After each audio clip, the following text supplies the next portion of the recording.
Today, I'll explore the Perak Cave Buddhist Temple located in the southeast of the city of Ipoh. This cave is special because it is one of the oldest in the area and it consists of interesting relics and it features stunning views of the city from up high. Join me on this spiritual and physical journey today and don't forget to subscribe to my channel for more interesting Husmeister adventures. Good morning everybody, it's 8 a.m. and I'm here at the Perak Cave. I've awoken nice and early and decided to come and see the cave before it gets too hot and too crowded.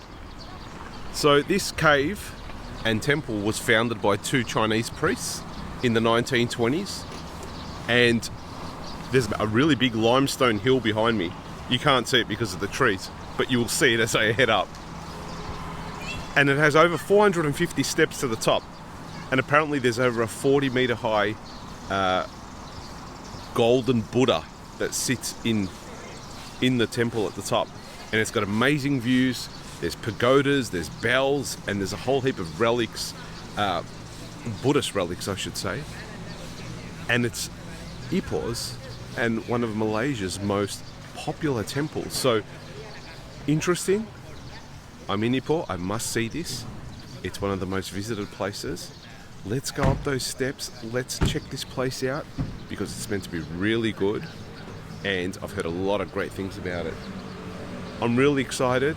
This will also be great exercise for me this morning. It will wake me up and I haven't even had a coffee yet.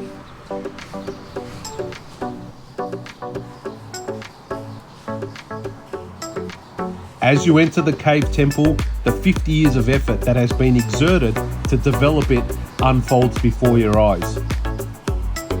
We are greeted with Chinese calligraphy, polished floors, and impressive statues of deities that keep a watchful eye on this sacred temple.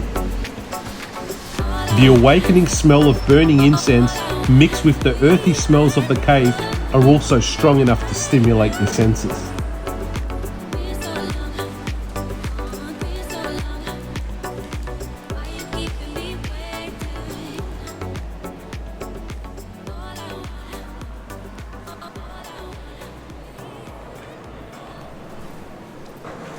The first thing that strikes you as soon as you come into this cave, this beautiful limestone cave, one, is the beautiful paintings and murals across the ceiling of the temple walls and cave roof. Beautifully designed. You can tell it's highly professional and painted in a way that kind of looks old yet so vibrant. I can't explain it, but I'll show you the footage of how it looks. And two, the temperature drops straight away. It's very cool in here. It's well lit up as well, but the temperature is cool, and then you just get this sense of calmness as you kind of navigate your way through the temple. It's really beautiful. It is warm outside. In here, it's cool.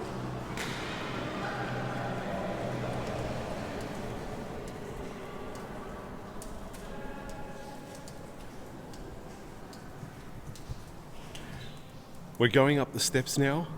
There's a narrow stairway that goes up to the top for the aerial views. It's pretty narrow. The air is heavy in here.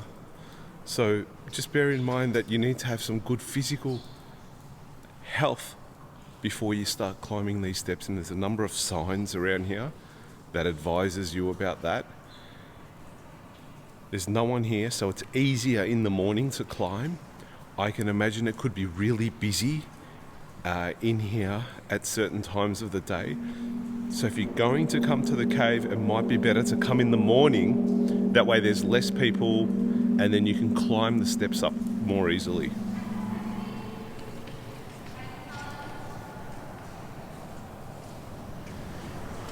Right, the glasses are back on because we're outside now. As you ascend to the top, you need to come out of the cave and the steps lead you out of the cave. But I think we're only a third of the way there.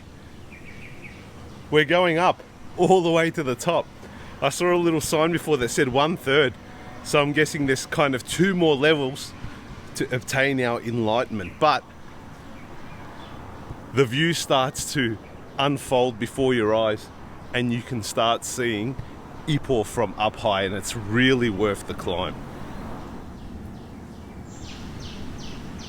Look, I must say, it hasn't been that hard for me to climb those steps so far. I'm probably halfway there now, but I've been on the road for over a month now, and I've been walking every day, so you know, I'm much more fitter than I was 1 or 2 months ago. There's still a steep way up the staircase to the top, so I'm just trying to show you what the expectations are in order to get to the top, so you can make up your mind whether you want to go to the top. That does look pretty steep. So once again, it's up to your judgment and your physical condition whether you want to get to the top. I'm going to continue trying because I'm halfway there and I think I can do it. When you're here, keep an eye out for these little signs on either side.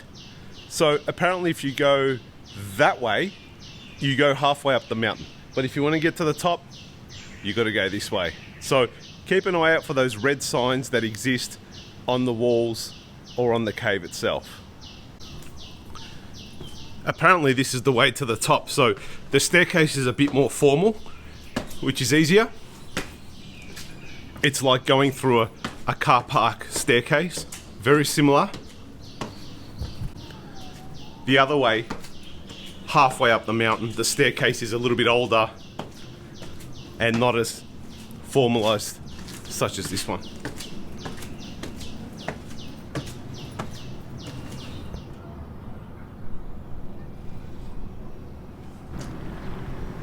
Well, ladies and gentlemen, this is it. After 450 steps to the top, this is the beautiful view of Ipoh that you get on one side. Behind me is another set of views. Beautiful. On this side, there seems to be mountains or peaks and industrial area where there's a lot of business happening. On this side, what I can see is housing, what seems to be hotels, resorts, and also higher mountains and peaks in the background. Amazing view. You must visit this place once in Ipoh. You make your judgment whether you can make it to the top. I'm sweating. I'm okay though. I made it to the top. The entrance is free, but there are donation boxes strategically placed around the temple. Drop a few ringgit in to help preserve the temple. It's really nice. This potentially could be one of the highest natural points that's accessible in Ipoh. And right behind me, the sun's coming through the clouds. You probably won't see it, but there's this awesome array of sun breaking through the clouds. I'll capture this for you quickly. Look at that. Ipoh is blessed. As the sun shines down over Ipoh, you can see the rays coming through the clouds. Beautiful scenes up here. Amazing.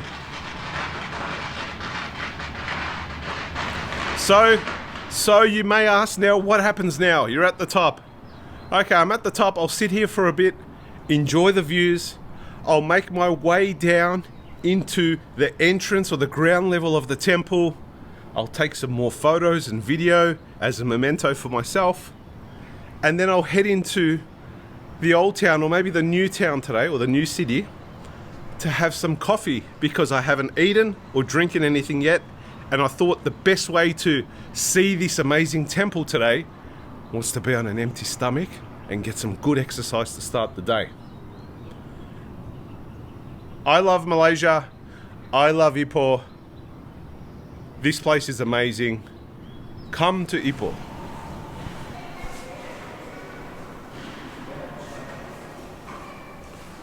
I've come down from the top and I've decided to tour the bottom level of the cave and see the statues up close. One statue in particular caught my attention.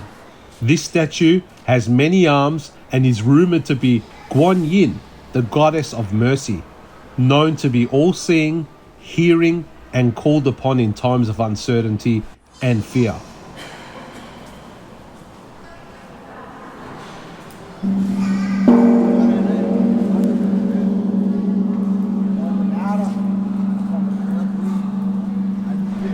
Ladies and gentlemen, the time is 9:30 a.m. I got here just after 8 at about 8:15. In an hour and 15, I've finished up. I've made it back down from on top of the limestone cave and the mountain. Down here, the temple's right behind me. My best piece of advice I can give to you is, one, come in the morning for two reasons. One, it's not that busy, and two, it's not that hot. It's still okay at the moment, but it will get hot soon, and then it will be harder to go up to the top.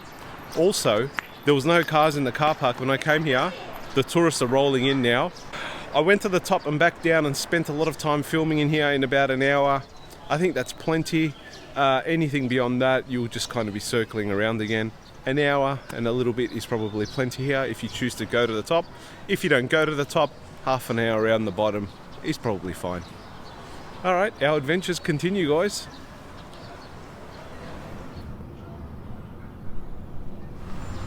I've been doing some thinking in relation to the difficulty level of this temple and Batu Caves in Kuala Lumpur.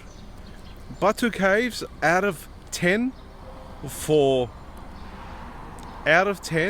Batu Caves is probably 6 out of 10 for difficulty, in my opinion.